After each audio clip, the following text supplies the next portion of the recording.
Here we go. What is going on, everyone? How was your day, knowledge noggins? I hope you're doing well. I hope life is full of love for you, because today I will be telling some great NDEs, or near-death experiences, which the individual experiencing them does indeed experience a great enveloping love. So saying that, I love you, and I am thankful that you are tuning in to today's episode. So without further ado, I'm your host, Chet Banks, and you are tuning in to Pick the Mind. Pick the Mind. First, let's begin with a man by the name of Arthur Jensen.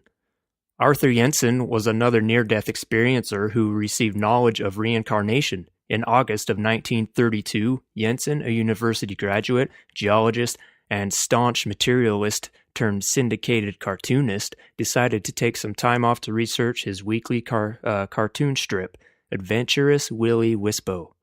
Since his main character was a hobo, Jensen became a hobo for a time, blending in with the over 16 million unemployed at that time in our nation's Great Depression.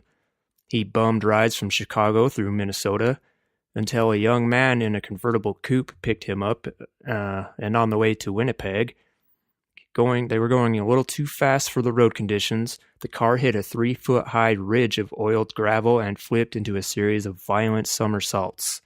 Both men were catapulted through the cloth before the car smashed into a ditch.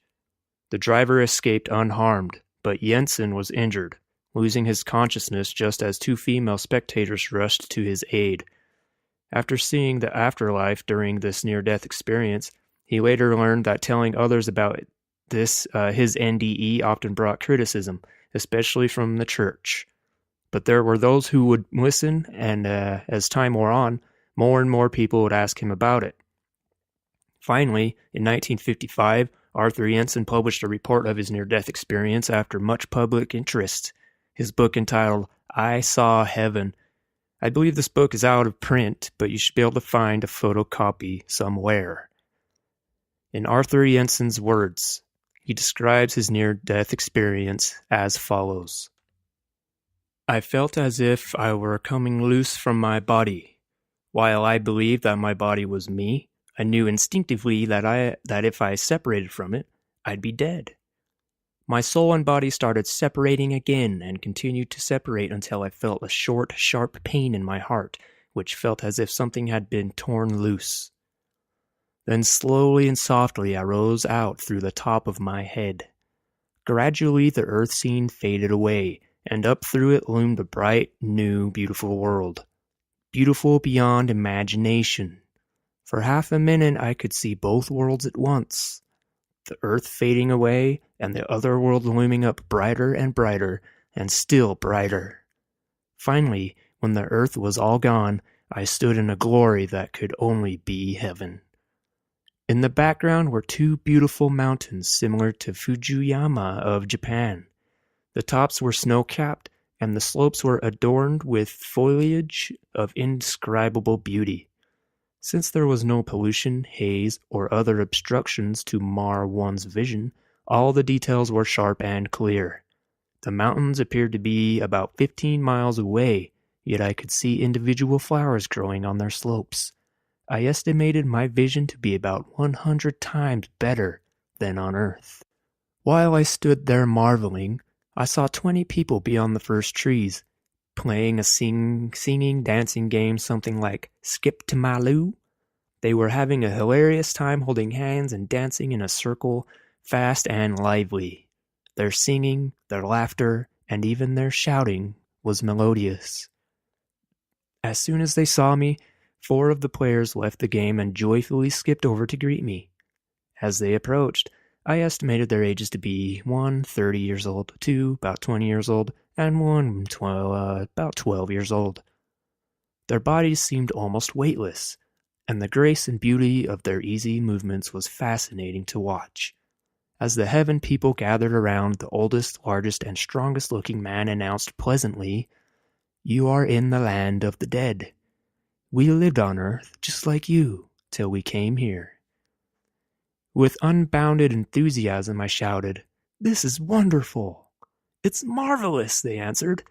Then with delight, they told me how I could swim around in the lake as long as I pleased, and when I came out, I'd be dry. Another one said, "You can run, jump, dance, sing, and play as much as you want, and you'll never get tired." Then I noticed that the landscape was gradually becoming familiar. It seemed as if I had been here before. I remembered what was on one side of the mountains. Then with a sudden burst of joy, I realized that this was my real home. Back on Earth, I had been a visitor, a misfit, and a homesick stranger. With a sigh of relief, I said to myself, "Thank God I'm back again. This time, I'll stay." Then the oldest man, who looked like a Greek god, continued to explain.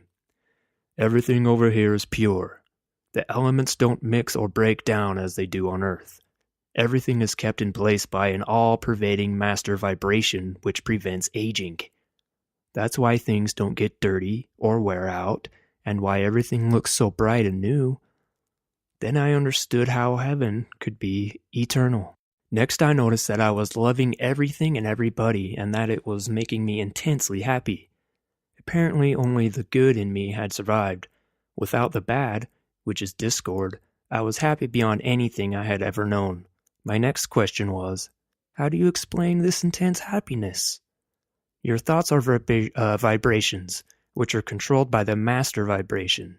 It neutralizes all negative thoughts and lets you think only the good thoughts, such as love, freedom, and happiness. Then what becomes of the old grouches? If they are too bad, they go to a realm of lower vibrations where their kind of thoughts can live. If they come here, the master vibration would annihilate them. After death, people gravitate into homogeneous groups according to the rate of their soul's vibrations. If the percent of discord in a person is small, it can be eliminated by the master vibration. Then the remaining good can live on here.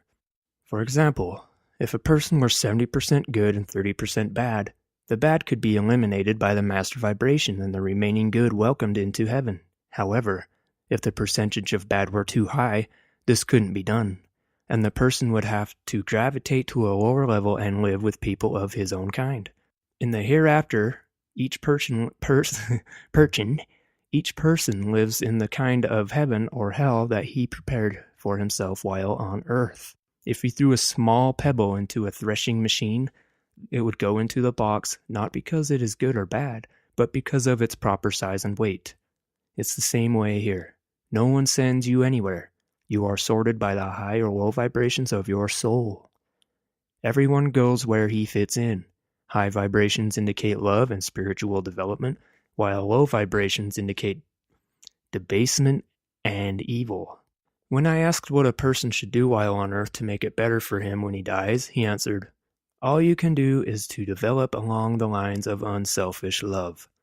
People don't come here because of their good deeds, or because they believe in this or that, but because they fit in and belong. Good deeds are the natural result of being good, and bad deeds are the natural result of being bad. Each carries its own reward and punishment. It's what you are that counts." While we talked, my mind, or whatever I had to think with, became crystal clear. Instantly and without effort, I could remember everything I had ever known. I seemed to understand the earth and all about it. The whole scheme of life was plain as day. Everything on earth has its purpose.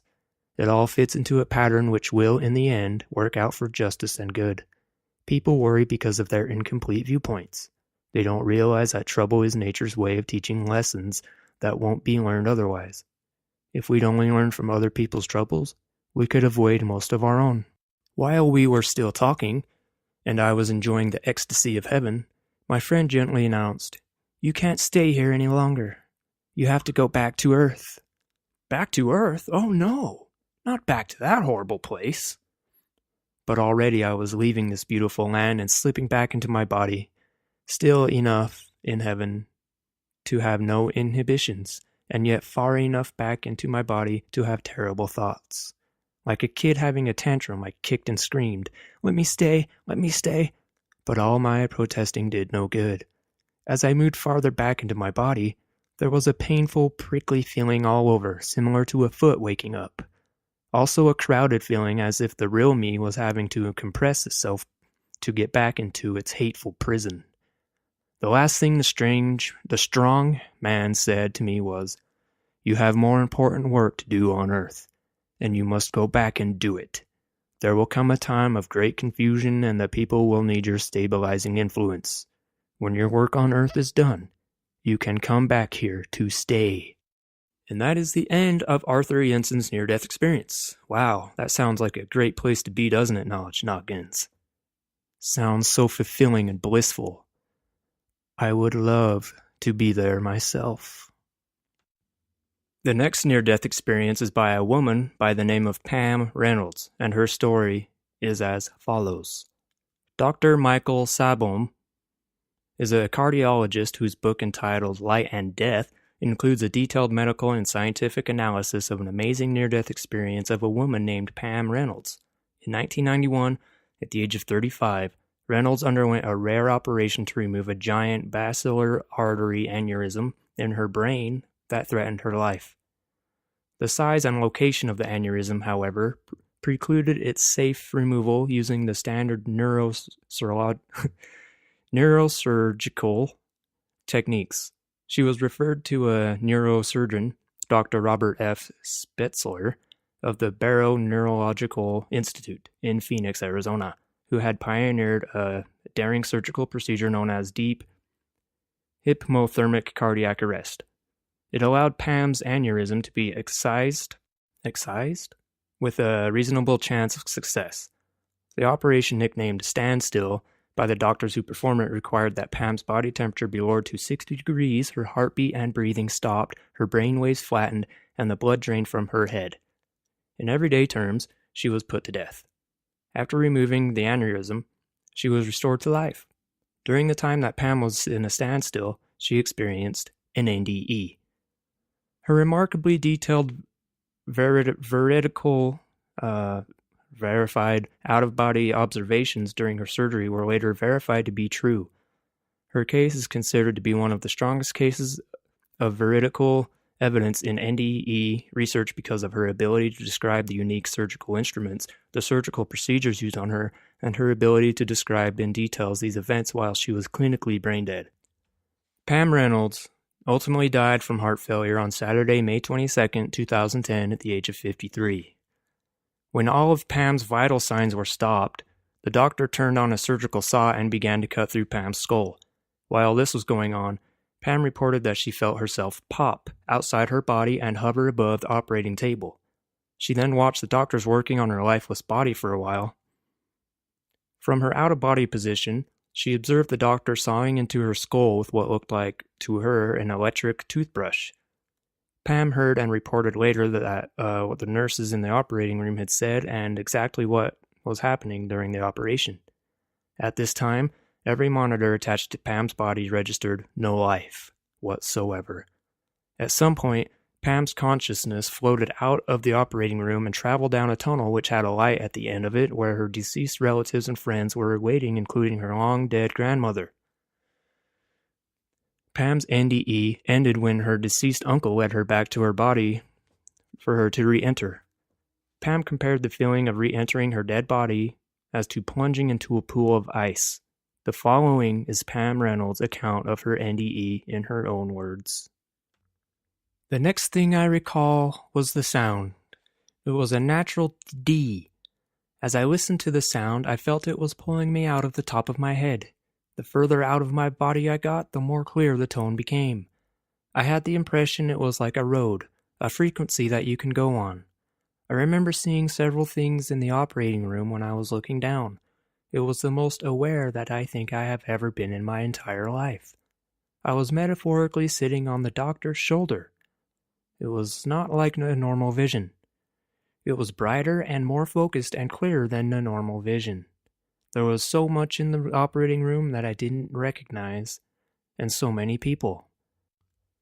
I thought the way they had my head shaved was peculiar. I expected them to take all of the hair, but they did not. The saw thing, I hated the sound of. It looked like an electric toothbrush, and it had a dent in it. A groove at the top where the saw appeared to go into the handle, but it didn't.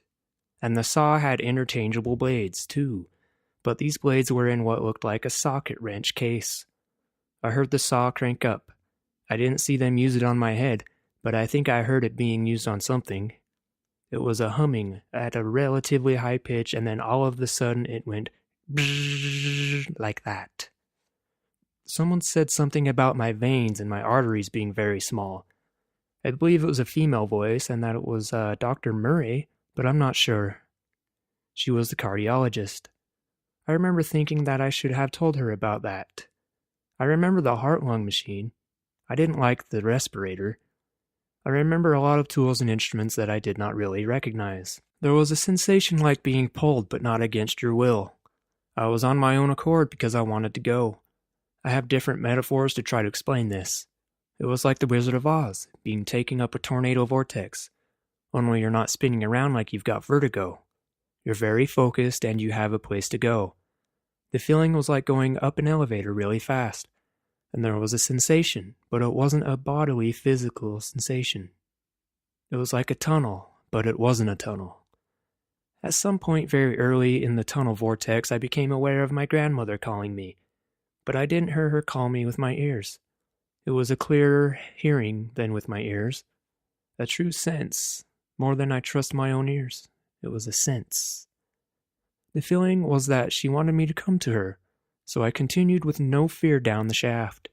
It's a dark shaft that I went through, and at the very end there was this very little tiny pinpoint of light that kept getting bigger and bigger and bigger. The light was incredibly bright, like sitting in the middle of a light bulb. It was so bright that I put my hands in front of my face fully expecting to see them, and I could not. But I knew they were there, not from a sense of touch. Again, it's terribly hard to explain, but I knew they were there. I noticed that as I began to discern the different figures in the light, and they were all covered with the light, they were light, and had light permeating all around them. They began to form shapes I could recognize and understand. I could see that one of them was my grandmother.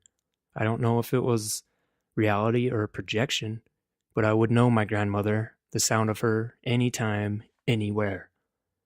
Everyone I saw looking back on it, it fit perfectly into my understanding of what that person looked like at their best during their lives.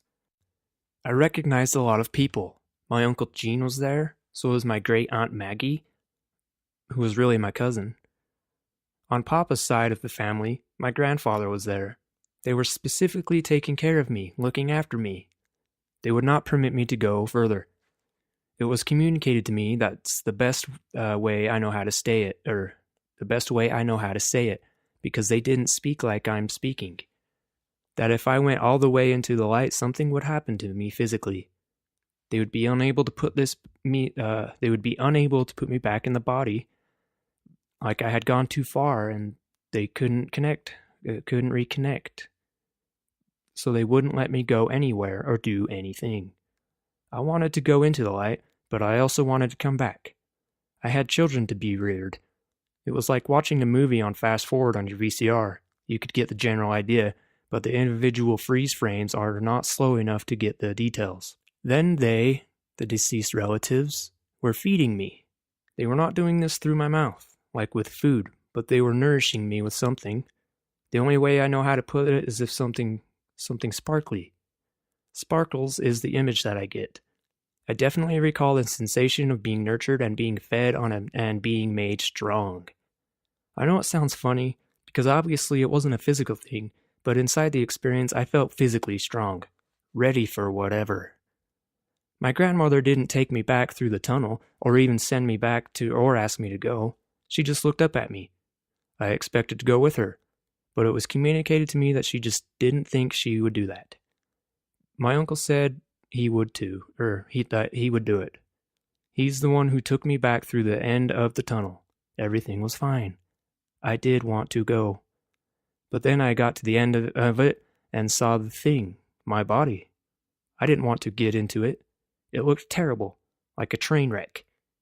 It looked like it was dead. I believe it was covered. It scared me and I didn't want to look at it. It was communicated to me that it was like jumping into a swimming pool. No problem. Just jump right into the swimming pool. I didn't want to, but I guess I was late or something because he, the uncle, pushed me. I felt a definitive repelling and at the same time a pulling from the body. The body was pulling and the tunnel was pushing. It was like diving into a pool of ice water. It hurt. When I came back, they were playing Hotel California and the line was, "You can check out any time you like, but you can never leave," or however that song goes. I mentioned later to Dr. Brown that was incredibly insensitive, and he told me that I needed to sleep more. When I regained consciousness, I was still on the respirator. Well, that's pretty interesting stuff right there, isn't it, Knowledge Noggins? Pretty cool stuff. NDEs, they sound great. I would like to have one, kinda, but I don't want to get in a car wreck to experience such thing. All right, let's move on to the next NDE of Brian Krebs. Some people have reported having an NDE while experiencing an alien abduction. Other experiencers have seen alien-type beings during their NDE. There appears to be a connection between these aliens and the beings of light reported in so many NDEs. Brian Krebs' NDE describes just such an encounter.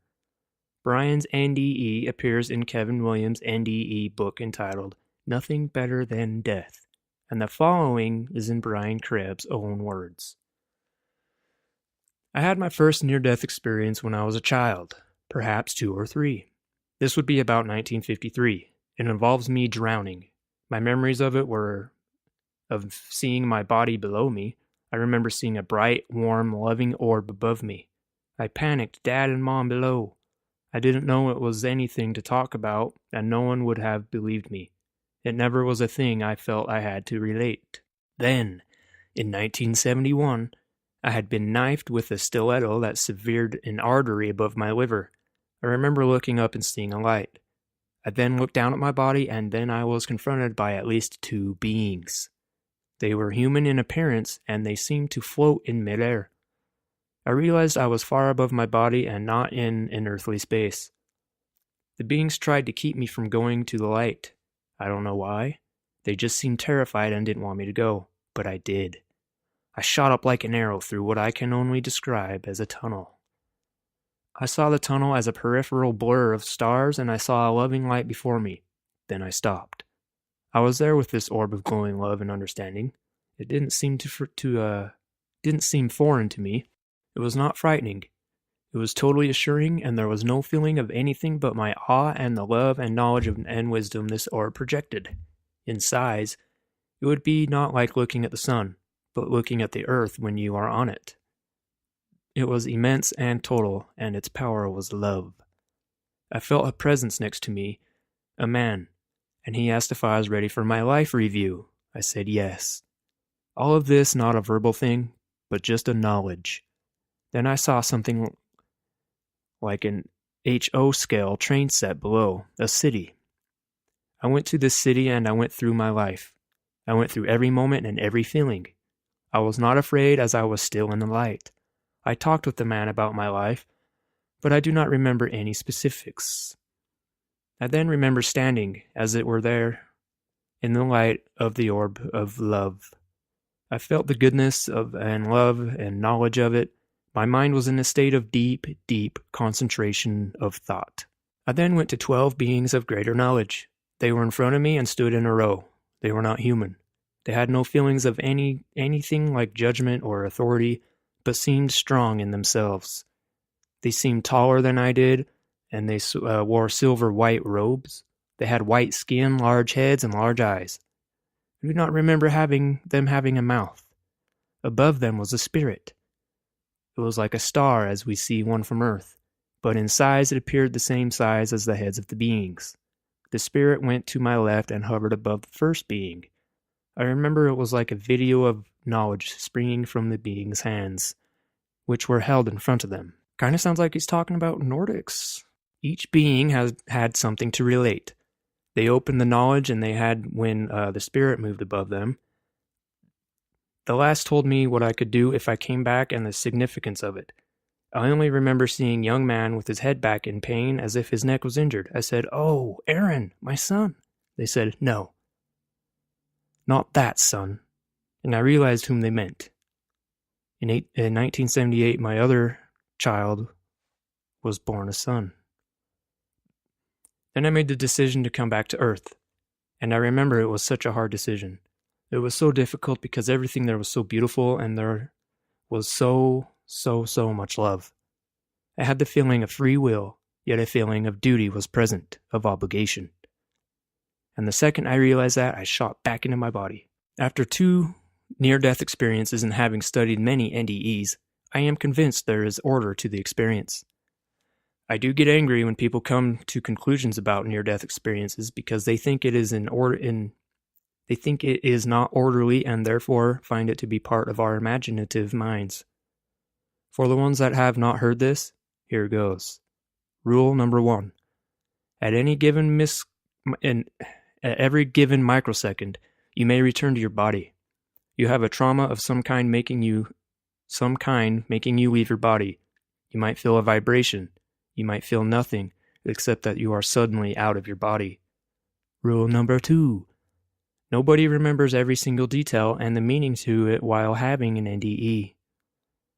So, now you are out of your body, you may look down and see your body. You may take off for another room or zip back into your body. You may go into the void. This is the home of many a grim story. See, after death, you may end up quite stuck in this void. It lacks one thing: love. It is the hell the Pope just figured out. It is not being of love, not recognizing it. Those who are stuck may frighten you by just being or by intentionally gestures to you to frighten you. They are stuck and they are confused and they will put hell in hell. Scary beings in the void. Rule number 3. Beyond this point, your soul must be convinced your body is dead. See, sometimes things happen which doesn't cause death. I mean, we all ultimately live to tell of NDEs, but we must be convinced the body business is behind us to go further. So, there you are outside the body. Now those who love you might show up. They do so for a couple of reasons. 1, they may want you to stay, that is, go back to your body, or they may want you to think of love. I just love the way George Rodania said it. While describing the void, he said that he thought, I am, and if I am, why for not I can be happy. And he was. Then he thought, if I am, and I can be happy, why for not then can I feel love? And he did. You see, the way out of this void is simple. You must think of love. Love, love, love, love. Now, if you are a Christian and you do think of Jesus and you see Jesus as love, then you will be thinking of love and to think of love. To recognize it as a reality. That is the key to getting out of the void. Now, you are in the void and you can think of love and you are love and you will see love, just a speck. But you will concentrate on it and then you will connect with it. This connection is called the tunnel. It is a pathway to the Creator. I recently heard someone talking about taking some sugar and some water and mixing them together. The sugar would disappear and the water would become sugar water.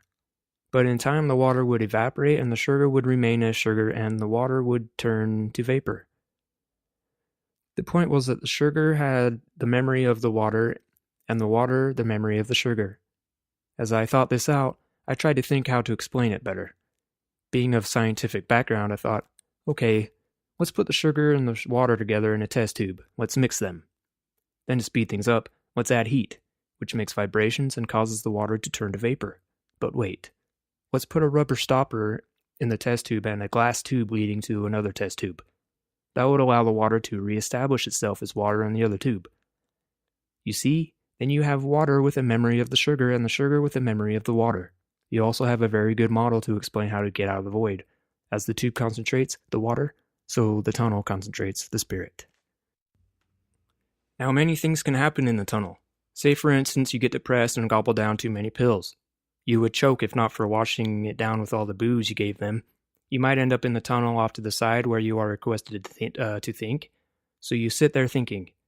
Some other soul would pass right on by that, not notice or may notice. Things, earthly problems can be worked out there, out of the void and in the tunnel. Ultimately, though, if you don't return to your body, you zip right past all this and end up at the point that you may refer later to the end of the tunnel. It may be, though, that you are in one of the rooms of the tunnel or zones. There you see a garden, a river, a gate, and someone will appear to help you decide whether you should go on or think a while, or talk or be reassured enough to return to your body. But go through the gate or over the river, pass the decision to go back to stay or to think, and you end up at the end of the tunnel. There at the end of the tunnel is the Creator. Rule number 4. If you make it to the end of the tunnel, you will feel more love and acceptance and wisdom and knowledge and understanding than you ever have. And you will remember it. And you will not leave it out of your description of your experience. There you are, and there is love. Overwhelming, pure, beautiful love. Now let's not forget Rule 1. That you may at any time zip right back into your body. You should begin now to see why there are so many different descriptions of the NDE. Because a person may go only to a given point, and the description of what they saw will be limited to that travel, and to that level. So, now you are there in front of the Creator, and you might well see your higher self. You will then go through a life review. You do this in the light of the love of the Creator. In this love, you see all you have done wrong and right, and the effects of it, and you are unafraid because the Creator's love is there. Loves you. There's nothing but the truth. With that accomplished, you may zip back into your body. You may then do whatever you think you need to do, and those descriptions vary. One consistent theme is that you have spirits to help you. I, as Danny and Brinkley did, had 12 spirits, giving forth information about the past, the present, and the future. They may help you decide to stay or go back to Earth. Once the decision is made, zip. You're back. And that is his NDE experience. That was Brian Krebs. Brian Krebs' explanation of the great tunnel and the light at the end, full of pure love and embracement. So if any of you guys have a NDE, and you're aware of it, you're aware that you're out of your body, go to the light, because that's where the love is. You don't want to get stuck in the void and in limbo with these scary creatures and confusion and whatnot. So go to the light, just like they always say. Follow the light to the end of the tunnel.